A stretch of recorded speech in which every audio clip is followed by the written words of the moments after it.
Электрошоком, наверное, такой. Электрошок надо, наверное. Да нет, надо укол сделать. А какой? Ну, она же врач. Надо его на носилке в больницу.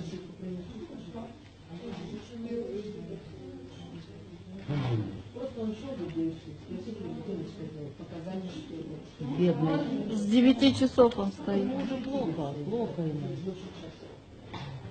Давление у него нормальное? Давление А нормальное. укол почему не сделают? А? Какой?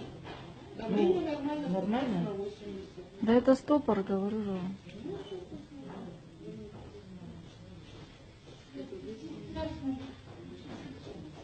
Стоит-то он давно уже. С 9. Ну, я пришла, я же круги здесь делаю каждый день, он стоял. Я еще спросила, мужчина, вам плохо? Он травматик, видите? Он молчит.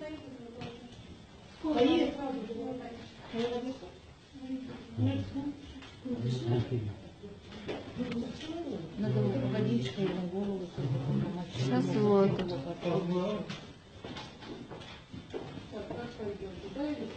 Нет, лучше сюда, наверное. Прямо выход сюда. Помоги. Аккуратно. Сложите его прямо. Я скажу, да, сюда. Голову держите. Вас и все. Ничего себе, он как деревянный.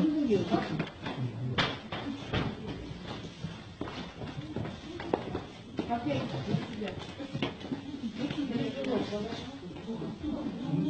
себя.